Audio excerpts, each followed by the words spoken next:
ये टीडीपी का second lecture आप लोगों का है। हम लोगों ने इसके पहले वाले लेक्चर में जो single line diagram of power system है इसके बारे में डिस्कशन कर लिया था। और आज जो हमारा नेक्स्ट टॉपिक है इसके बाद का वो शुरू करेंगे हम लोग advantage of high voltage transmission से। ठीक है, इसके पहले की जो चीज़ें थी वो हम लोगों ने इसके पहले वीडियो में क्लियर किया था। तो आज हम लोग देख लेते हैं advantage of high voltage transmission. ठीक, कि हाई वोल्टेज ट्रांसमिशन लाइन के क्या एडवांटेज होते हैं। ठीक है, क्यों नहीं हम इसको लो में ट्रांसमिट करते हैं, ऐसा हाई में क्यों करके ट्रांसमिट करते हैं, इन सभी चीज़ों का जवाब इस वीडियो में होगा। और सारे टॉपिक को हम लोग एक एक पॉइंट वाइज क्लियर करते हुए चलेंगे। तो जो सबसे पहले हम बात कर लेते हैं हाई वोल्टेज पर इलेक्ट्रिकल पावर के ट्रांसमिशन के काफ़ी सारे एडवांटेजेस हैं। जैसे पहला आपका देख लीजिए लो करंट। ठीक है, पहला है लो करंट, दूसरा low voltage, battery voltage regulation, low power loss और हाई ट्रांसमिशन एफिशिएंसी इत्यादि। तो एक एक पॉइंट पे बात करते हैं तो समझ में आएगा। सबसे पहले अगर हम बात करें लो करंट की, ठीक है, तो यहाँ देखिए जो हमारी स्थिर पावर होती है, कांस्टेंट पावर तथा कांस्टेंट पावर फैक्टर यानी स्थिर शक्ति तथा स्थिर पावर फैक्टर ट्रांसमिशन लाइन में प्रवाहित धारा उसमें उत्पन्न वोल्टेज के समानुपाती होता है। ठीक है, P इक्वल टू आप लोग जानते हैं वी आई कॉस फाई होता है। यहाँ से I इक्वल टू अगर हम निकालें तो P upon V cos phi, और I समानुपाती किसके हो जाएगा, 1/V के। यानी ऊपरी समीकरण से स्पष्ट है कि जब वोल्टेज अधिक होगा तब धारा का मान कम होगा, क्योंकि धारा वोल्टेज के व्युत्क्रमानुपाती होती है। ठीक, अब यहाँ पे लो करंट हम लोग क्यों रखते हैं, जैसे अगर हम हाई वोल्टेज ट्रांसमिट कर रहे हैं ना, तो वहाँ जब भी हम कभी हाई, जहाँ हमारा हाई वोल्टेज होगा वहाँ पे करंट का मान क्या होता है, लो होता है। ठीक है, जब भी हमारा वोल्टेज बढ़ेगा तो वहाँ करंट क्या होगा, कम होगा, और जहाँ करंट अधिक होगा वहाँ वोल्टेज कम होगा। ठीक है, वो क्या इस तरीके से जो इनका है रिलेशन है करंट और वोल्टेज का, वो इस प्रकार से है। तो आई प्रोपोर्शनल 1/B से हम ये देख लेते हैं, यानी कि इन्वर्सली प्रोपोर्शनल हो जाता है ना ये, कि अगर करंट का मान बढ़ेगा तो वोल्टेज का मान क्या होगा, कम हो जाएगा, और वोल्टेज का मान बढ़ेगा तो करंट का मान कम हो जाएगा। तो यहाँ जब हम हाई वोल्टेज पे ट्रांसमिट करते हैं लाइन का, तो वहाँ कई सारी चीज़ें हमको बेनिफिशियल होती हैं, यानी कई सारी चीज़ों में हमको लाभ होता है। तो अभी तो खैर लो करंट की बात यहाँ हुई है कि जो लो करंट होता है, हमने कि हाई वोल्टेज ट्रांसमिट करते हैं हम, तो वहाँ हमें क्या मिलता है, लो करंट मिलता है। ठीक है, लो करंट मिलता है। और दूसरी बात लो वोल्टेज ड्रॉप। अभी देखिए इन सब चीज़ों का क्लियर, इन सब चीज़ों का जो लाभ है, यानी ये जो चीज़ें हो रही हैं कि लो वोल्टेज है या लो करंट है, हाई वोल्टेज अगर हम ट्रांसमिट कर रहे हैं तो वहाँ पे करंट की वैल्यू लो होगी।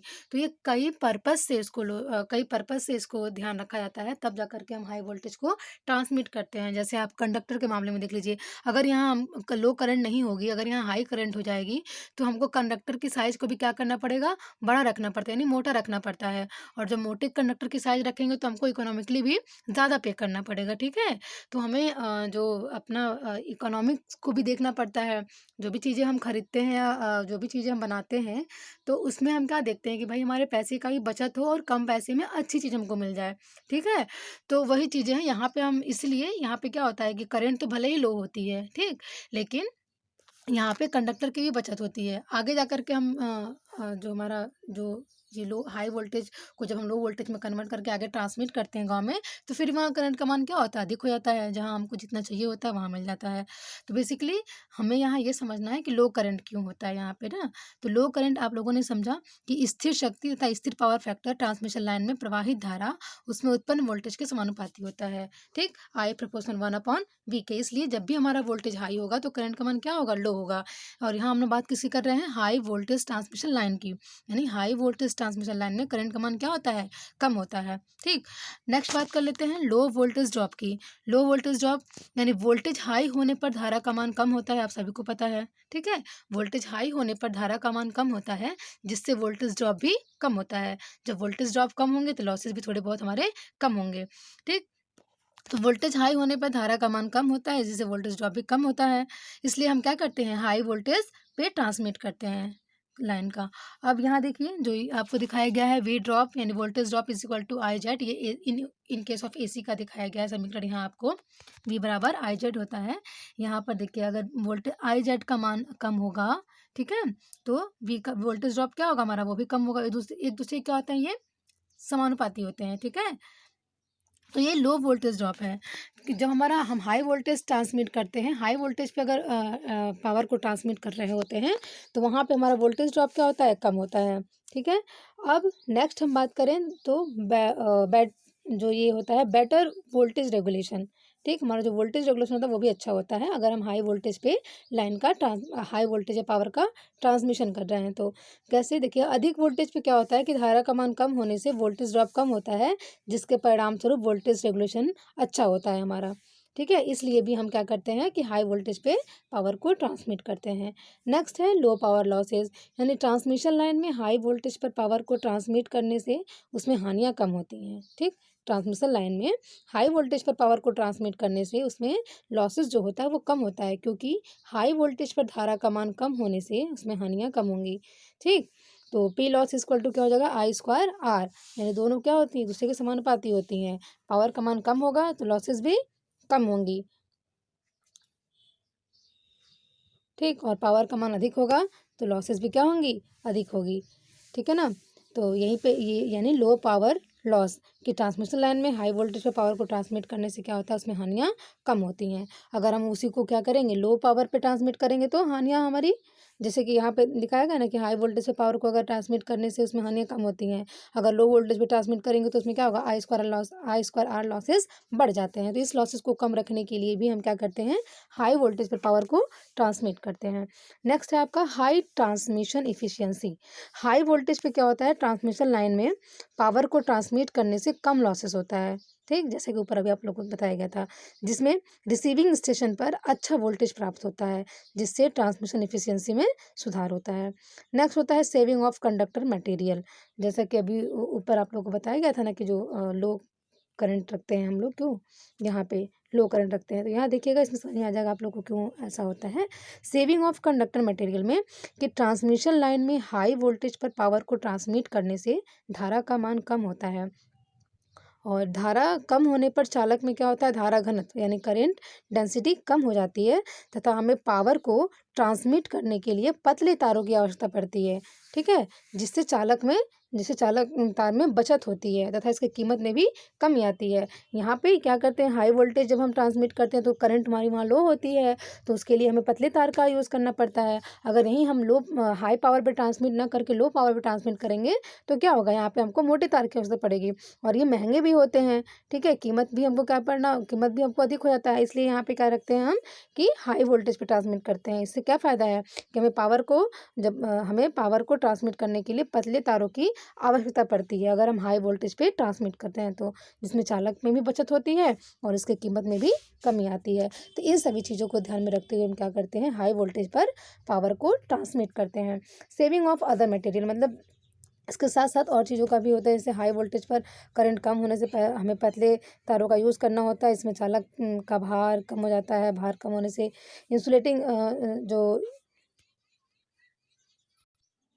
इंसुलेटिंग मटेरियल यानी जो हमारे इंसुलेटर होते हैं, ठीक है, भार कम होने से क्या होता है, इसमें इंसुलेटर, क्रॉस आर्म जो लगे होते हैं तथा जो फाउंडेशन होते हैं, इन सभी चीज़ों में जो हमारे मटेरियल होते हैं, जो लगे हुए मटेरियल होते हैं, उनकी भी बचत होती है।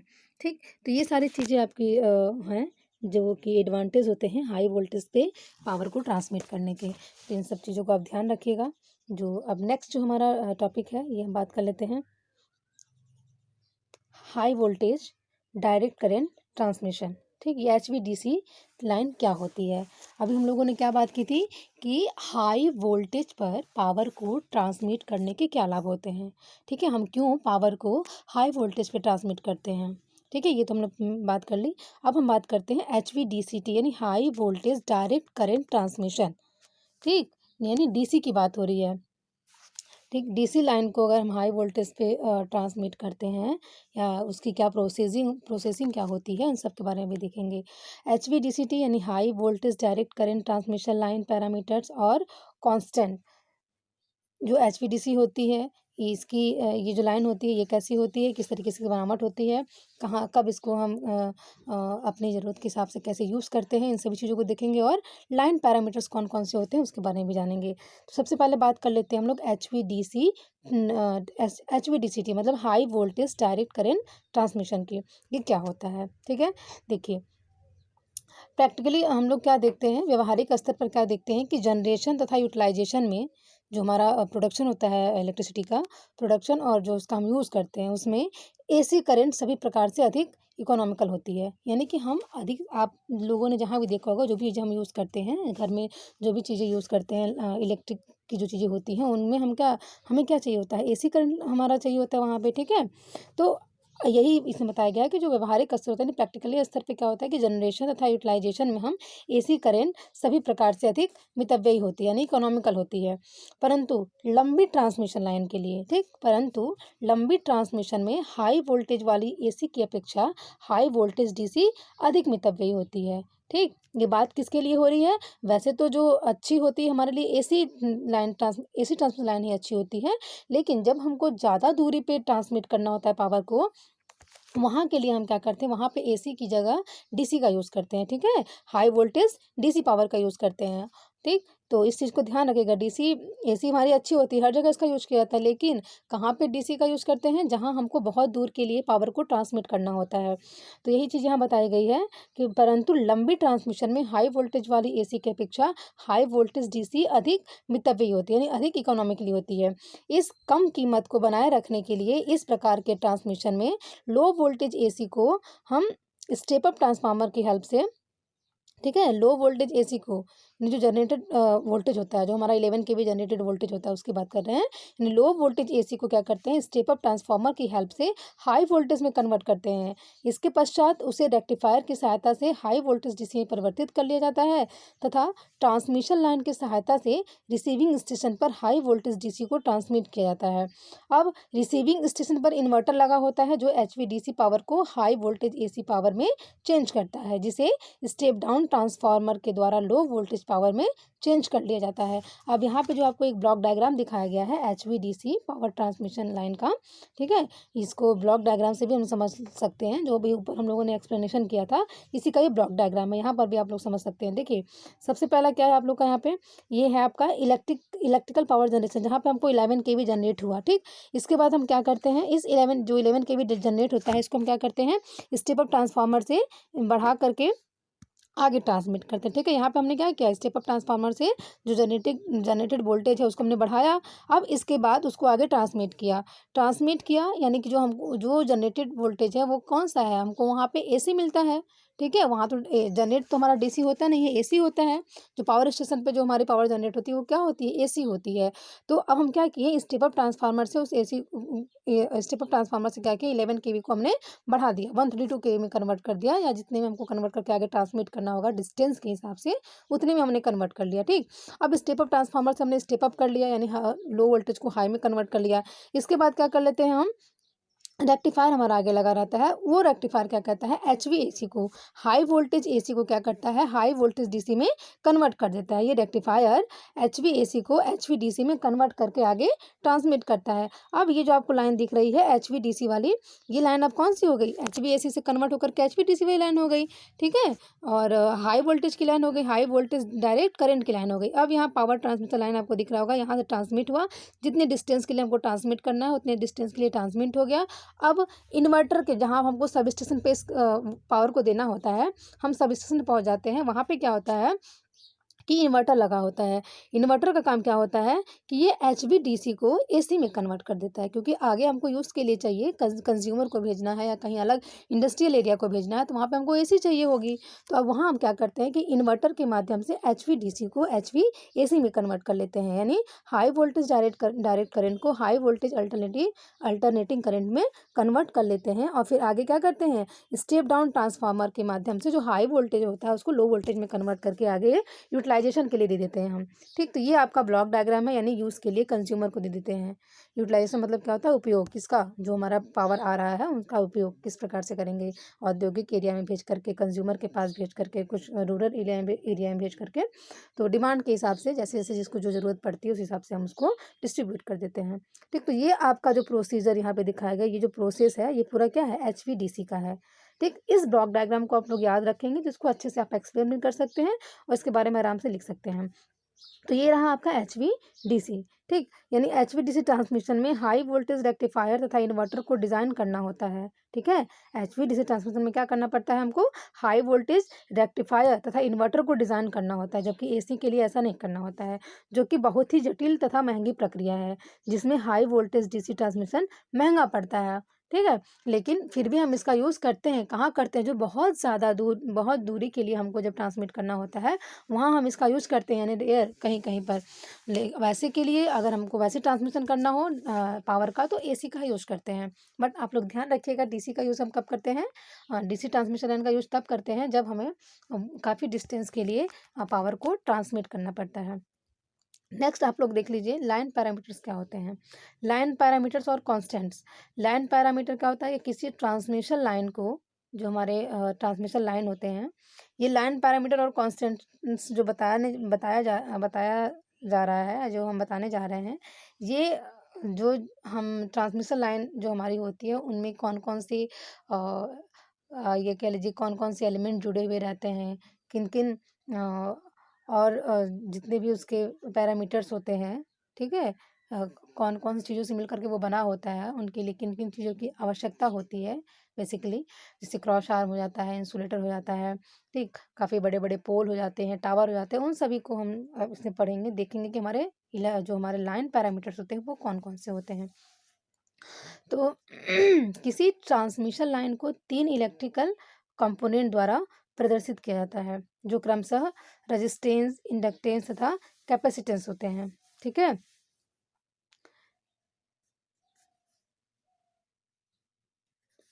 चलिए, तो किसी ट्रांसमिशन लाइन को 3 इलेक्ट्रिकल कंपोनेंट द्वारा प्रदर्शित किया जाता है, जो क्रमशः रेजिस्टेंस, इंडक्टेंस तथा कैपेसिटेंस होते हैं। यह पूरे ट्रांसमिशन लाइन से डिस्ट्रीब्यूट होते हैं तथा पावर सिस्टम की एनालिसिस करने के लिए हम इन्हें संकेंद्रित मान लेते हैं। यानी आप सभी को पता होना चाहिए कि जो हमारा कंडक्टर होता है, ठीक है, जो ओवरहेड लाइन हमारी जा रही होती है, ट्रांसमिशन लाइन जो हमारी होती है, ओवरहेड लाइन जो बनी हुई रहती है, ACSR कंडक्टर हमारा वो होता है, ठीक। वो ACSR कंडक्टर जो कि बने हुए रहते हैं, जितने भी डिस्टेंस के लिए हमको उस लाइन को ट्रांसमिट करना है, जितने डिस्टेंस के लिए उस कंडक्टर को लेकर के जाना है, उनके बीच में काफ़ी सारे पैरामीटर्स लगे होते हैं उन तार के अंदर, ठीक है। उन तार में जो ओवरहेड लाइन होती है, ओवरहेड की जो लाइन जा रही होती है, RYB, जो आप लोगों ने देखा होगा, तो उन तारों के अंदर क्या होता है, उन सभी जो जो वायर्स होते हैं, ओवरहेड लाइन के जो वायर होते हैं, RYB, उन सभी के अंदर क्या होते हैं, रेजिस्टेंस होते हैं, कैपेसिटेंस होते हैं और इंडक्टेंस भी होते हैं। तो हम क्या करते हैं, जब भी लाइन का एनालिसिस करना होता है, किसी भी ओवरहेड लाइन का एनालिसिस करना होता है कि इसमें कितने मटेरियल लगे, मतलब कितना इसका अगर हम ये करें कितना इसका कॉस्ट है, पूरा कितना कॉस्ट आएगा, तो इन सभी चीज़ों को उनका कॉस्ट निकालने के लिए हम RLC यानी रेजिस्टेंस, कैपेसिटेंस और इंडक्टेंस का एनालिसिस करते हैं। उनके आधार पे हम सबका क्या करते हैं, कॉस्ट को निकाल लेते हैं। तो लाइन पैरामीटर्स में जो कंडक्टर भी एक पैरामीटर होता है, लाइन पैरामीटर में कंडक्टर भी एक पैरामीटर होता है, ठीक है। जैसे एल्युमिनियम का कंडक्टर हो गया, कॉपर का कंडक्टर हो गया, जिस प्रकार का कंडक्टर जहाँ यूज़ हुआ रहता है, वो भी, यानी कंडक्टर भी क्या है, एक प्रकार का पैरामीटर होता है। किसमें, लाइन पैरामीटर में कंडक्टर भी एक पैरामीटर है, जिसका प्रभाव ट्रांसमिशन पर बहुत कम पड़ता है, ठीक। तो इसको थोड़ा कंसिडर कम करते हैं। तो अतः इसे हम नगण्य मान लेते हैं। लाइन पैरामीटर पर ही ट्रांसमिशन लाइन की पूरी परफॉर्मेंस निर्भर करती है, ठीक है। लाइन पैरामीटर्स पर ही ट्रांसमिशन लाइन की पूरी परफॉर्मेंस निर्भर करती है। इसलिए इन पैरामीटर का तथा उनसे प्रभावित होने वाले कंपोनेंट का अध्ययन करना अति आवश्यक है, ठीक। कौन-कौन, जैसे कि RLC जो हमारे पैरामीटर्स होते हैं, रेजिस्टेंस होते हैं, कैपेसिटेंस होते हैं और इंडक्टेंस होते हैं, ये पैरामीटर्स हमारे लगे हुए रहते हैं लाइन में, ट्रांसमिशन लाइन में या डिस्ट्रीब्यूशन लाइन में। तो इन सभी चीज़ों को, कौन-कौन सी चीज़ें जो इफ़ेक्ट करती हैं, इनको जानना बहुत ज़रूरी है, ठीक। क्योंकि हम जब भी लाइन पैरामीटर्स की एनालिसिस करते हैं, तो किसके बेस पे करते हैं, रेजिस्टेंस, कैपेसिटेंस और इंडक्टेंस के बेस पे करते हैं। ये हमारे लाइन पैरामीटर्स होते हैं, इनके बेस पर हम क्या करते हैं, इनका एनालिसिस करते हैं। इसलिए हमें ये जानना भी ज़रूरी है कि वह कौन-कौन से कारक हैं जो कि RLC को प्रभावित करते हैं, ठीक। तो सबसे पहले हम लोग बात कर लेते हैं यहाँ पे कुछ सिंबल दिखाए गए हैं आप लोगों के, लाइन रेजिस्टेंस, लाइन इंडक्टेंस और लाइन कैपेसिटेंस के, जिसको RL से हम R से हम लाइन रेजिस्टेंस को डिनोट करते हैं और लाइन इंडक्टेंस को L से, लाइन कैपेसिटेंस को C से डिनोट करते हैं। अब यहाँ पे जो है लाइन रेजिस्टेंस का जो यूनिट होता है वो ओम प्रति किलोमीटर में होता है। लाइन इंडक्टेंस की जो यूनिट होती है वो होती है हेनरी प्रति किलोमीटर और लाइन कैपेसिटेंस की जो होती है वो क्या होती है, यूनिट फैरड प्रति किलोमीटर। अब यहाँ आप लोगों के दिमाग में एक क्वेश्चन आएगा कि ये किलोमीटर में क्यों होता है। तो देखिए, क्योंकि ये हम लाइन की बात कर रहे हैं, ट्रांसमिशन लाइन हो या डिस्ट्रीब्यूशन लाइन हो, एक डिस्टेंस रखते हैं हम वहाँ पे, ठीक है। अगर एक ट्रांसमिशन लाइन जो हमारी होती है जाती है तो उसके लिए भी एक डिस्टेंस निर्धारित होता है ना, कि वो 1 किलोमीटर दूर जाएगी, या किसी भी सब स्टेशन से गाँव के बीच की दूरी कितनी है, फिर वहाँ से गाँव में जो बिजली पहुँचेगी। तो कहीं न कहीं हमारा इसमें डिस्टेंस क्या होता है, डिस्टेंस का पूरा इसमें काम होता है। यानी ये कह लीजिए कि जो हमारी ट्रांसमिशन लाइन होगी या डिस्ट्रीब्यूशन लाइन होगी वो डिस्टेंस पे आधारित होती हैं, ठीक है। तो अब जब डिस्टेंस पे वो आधारित है तो इसीलिए इनकी यूनिट भी क्या होती है, डिस्टेंस में ही हम मेज़र करते हैं, यानी किलोमीटर में ही मेज़र करते हैं कि कितने किलोमीटर के लिए हमको निकालना है। यानी आप सही अगर सिंपली समझना, मतलब जैसे कि आप इसको समझ सकते हैं इस तरीके से कि अगर 1 किलोमीटर लंबा हमारा तार है, ठीक है? तार की जो लंबाई है कितनी है? 1 किलोमीटर है या फिर 100 मीटर है मान लो, ठीक? एक तार है हमारे पास, एक कंडक्टर है, उसकी लंबाई कितनी है? 100 मीटर है, सॉरी, ठीक? 100 मीटर है। अब हमें इस 100 मीटर कंडक्टर के अंदर कितनी रेजिस्टेंस है, कितनी इंडक्टेंस है, कितनी कैपेसिटेंस है, लगे हुए हैं, इसका मेज़र करना है। तो उस हिसाब से करेंगे। 1 किलोमीटर के अंदर निकाल के देंगे हम कि हाँ, इस एक सॉरी, एक 100 मीटर में, इस 100 मीटर के तार में इतने इंडक्टेंस लगे हुए हैं, इतनी कैपेसिटेंस है, इतने रेजिस्टेंस है। इस हिसाब से उसका इन पैरामीटर्स के माध्यम से उसका एनालिसिस कर लेंगे। इसी प्रकार से आगे 1 किलोमीटर के लिए होगा, 2 किलोमीटर के लिए होगा, 3 किलोमीटर के लिए होगा, जितने भी डिस्टेंस होंगे, निर्धारित डिस्टेंस होगा, उतनी दूरी के लिए हम क्या करेंगे, अपने लैंड पैरामीटर्स के माध्यम से उस ट्रांसमिशन लाइन का या डिस्ट्रीब्यूशन लाइन का एनालिसिस कर लेते हैं, ठीक। तो इसलिए हम यहाँ पे यूनिट जो होता है किलोमीटर में लगाते हैं, क्योंकि यहाँ डिस्टेंस मेंशन होता है। चलिए नेक्स्ट बात हम लोग कर लेते हैं कि ट्रांसमिशन लाइन पर प्रतिरोध का महत्व क्या होता है। Significance of resistance on transmission line, ठीक है। ट्रांसमिशन लाइन पर प्रतिरोध का महत्व, या फिर इसके बाद देखेंगे ट्रांसमिशन लाइन पर हमारा कैपेसिटेंस का क्या महत्व होता है, ट्रांसमिशन लाइन पर इंडक्टेंस का क्या महत्व होता है। सबसे पहले हम बात कर लें significance of resistance on transmission line, यानी ट्रांसमिशन लाइन पर हमारे रेजिस्टेंस का क्या महत्व है, ठीक। देखिए, किसी भी प्रकार के ट्रांसमिशन लाइन में प्रतिरोध ओम प्रति किलोमीटर में होता है, ठीक, जिसे नगण्य नहीं माना जा सकता है। प्रतिरोध के कारण ट्रांसमिशन लाइन में निम्न प्रभाव होते हैं। सबसे पहला होता है, प्रतिरोध के कारण लाइन की जो प्रतिबाधा होती है वो क्या होती है, बढ़ जाती है, ठीक है। प्रतिबाधा भी आपकी क्या है, एक प्रकार प्रतिरोधी तो होता है। प्रतिरोध के कारण हमारी लाइन की प्रतिबाधा क्या होती है, बढ़ जाता है। यहाँ पे Z is equal to under root R square plus XL minus XC का होल स्क्वायर, ये आप लोगों ने पढ़ा है, इसका डेरिवेशन भी कराया जा चुका है, तो ये फॉर्मूला आप लोग को पता होगा। तो यहाँ से प्रतिरोध के कारण क्या होता है, लाइन की प्रतिबाधा भी बढ़ जाती है, ठीक है। नेक्स्ट जो है, प्रतिरोध के बढ़ने के कारण वोल्टेज ड्रॉप भी हमारा बढ़ जाता है। जाहिर सी बात है, प्रतिरोध बढ़ेगा तो वोल्टेज ड्रॉप भी बढ़ेगा, ठीक है, सिंपल। प्रतिरोध बढ़ने के कारण क्या होता है, वोल्टेज रेगुलेशन भी बढ़ जाता है। नेक्स्ट, प्रतिरोध बढ़ने के कारण पावर फैक्टर भी बढ़ जाता है, cos फाई बराबर आर अपॉन जेड। ये किसके लिए है, ये AC लाइन के लिए, इन केस ऑफ AC के लिए बात हो रही है, ठीक, जो AC ट्रांसमिशन लाइन होती है उनकी बात हो रही है जनरली। तो इसमें क्या होता है, प्रतिरोध बढ़ने के कारण पावर फैक्टर बढ़ जाता है। प्रतिरोध बढ़ने के कारण जो होता है I स्क्वायर R लॉस बढ़ जाता है तथा ट्रांसमिशन की एफिशिएंसी भी घट जाती है। आप सभी को पता है कि प्रतिरोध जो होता है क्या करता है, करंट के मार्ग में अवरोध उत्पन्न करता है। जब ये करंट के मार्ग में अवरोध उत्पन्न करेगा तो वहाँ पे क्या होगा, लॉसेस भी बढ़ेंगे, ठीक है। करंट की जो कैपेसिटी होगी, करंट कैरिंग कैपेसिटी जो होगी वो भी थोड़ी कम होगी, एफिशिएंसी भी हमारी क्या होगी वहाँ पे, कम हो जाती है। प्रतिरोध बढ़ने के कारण ट्रांसमिशन लाइन में किसी प्रकार का एनर्जी कंजर्वेशन नहीं होता है, ठीक है, यानी ऊर्जा संरक्षण इसमें नहीं होता है। या स्पेलिंग सही कर लीजिएगा, कंजर्वेशन की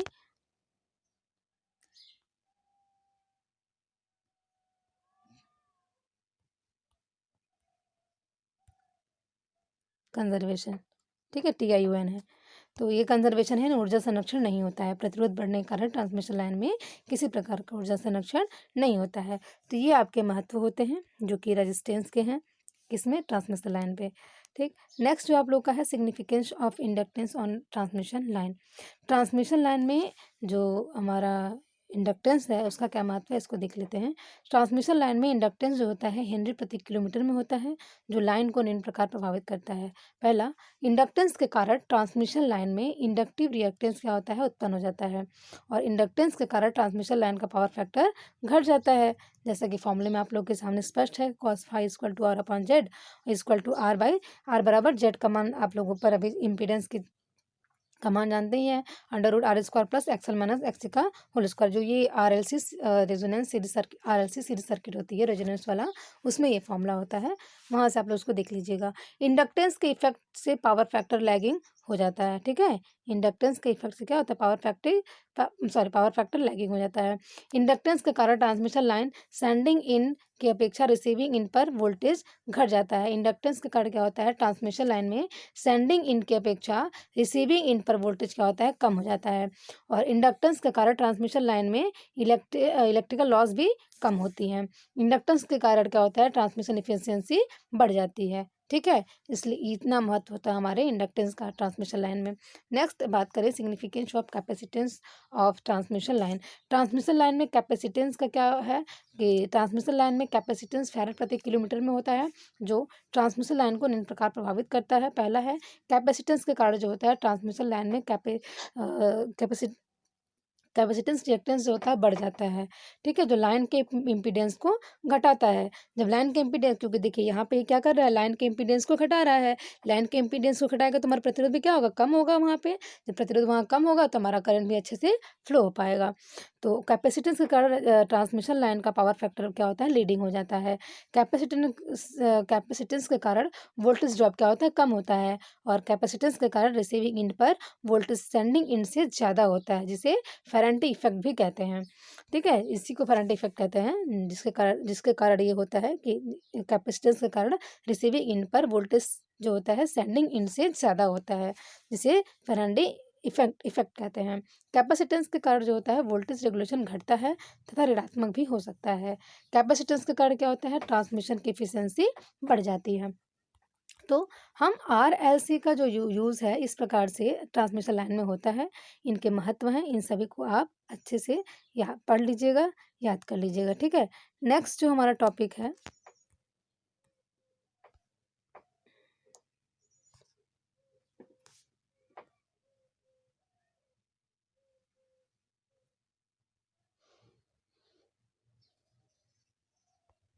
चलिए नेक्स्ट टॉपिक के बारे में हम लोग अगले वीडियो में बात कर लेंगे, ठीक है। तो आज के वीडियो में लोग यहीं पे स्टॉप कर लेते हैं। इन जो चीज़ों को आप लोग को बताया गया है उसको अच्छे से आप लोग पढ़ लीजिएगा, ठीक।